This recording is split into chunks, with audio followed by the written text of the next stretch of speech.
Star heroine Samantha సంచలన post పెట్టారు.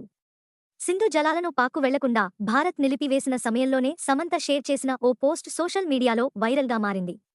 ప్రస్తుతం ఇండియా, పాకిస్తాన్ మధ్య ఉద్రిక్తత పరిస్థితులు నెలకొన్న సంగతి తెలిసిందే.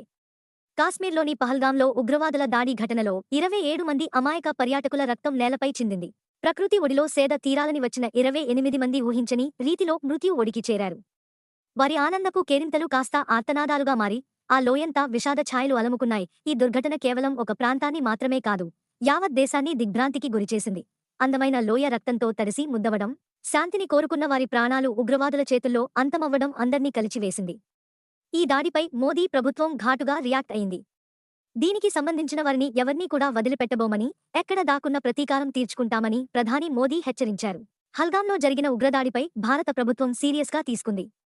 దీని వెనుక పాకిస్తాన్ హస్తం ఉన్నట్టు భారత ప్రభుత్వం గట్టిగా నమ్ముతుంది. దీనికి సంబంధించిన ఆధారాలు కూడా ఉన్నట్టు తెలుస్తోంది. పాకిస్తాన్పై భారత ప్రభుత్వం కఠినంగా వ్యవహరిస్తోంది. దేశంలో ఉన్న పాక్ పౌరులను స్వదేశానికి వెళ్లిపోవాలని ఆదేశాలు జారీ చేసింది. ఇదే సమయంలో సింధు నదిలో ఇచ్చే వాటాలను సైతం నిలిపిస్తున్నట్టు భారత ప్రభుత్వం ప్రకటించింది. అయితే ఇటువంటి సమయంలోనే సమంత షేర్ చేసిన ఓ పోస్ట్ ఆసక్తికరంగా మారింది.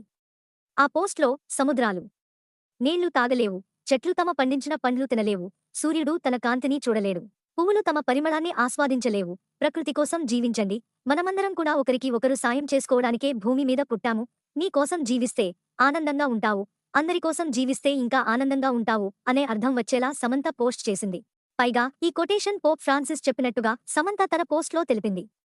భారత్ సింధు జలాలను పాకిస్తాన్కు వెళ్లకుండా నిలుపుదల చేసిన సమయంలోనే సమంత ఈ పోస్ట్ చేయడం సంచలనంగా మారింది. సమంత షేర్ చేసిన పోస్ట్పై నెటిజన్లు ఆగ్రహం వ్యక్తం చేస్తున్నారు. సమంత ఈ పోస్ట్ ద్వారా ఏం చెప్పాలని అనుకుంటుందని వారు ప్రశ్నిస్తున్నారు. తర్వాత కొన్ని గంటలకే సమంత తన పోస్ట్ను డిలీట్ చేయడం జరిగింది. అయితే సమంత ఏ ఉద్దేశంతో ఆ పోస్ట్ షేర్ చేశారో తెలియదు కానీ ప్రస్తుతం ఇండియా, పాక్ పరిస్థితులకు తగ్గట్టు ఉండటంతో ఆమెపై నెటిజన్లు ఫైర్ అవుతున్నారు. దీనిపై సమంత క్లారిటీ ఇస్తారో లేదో చూడాలి.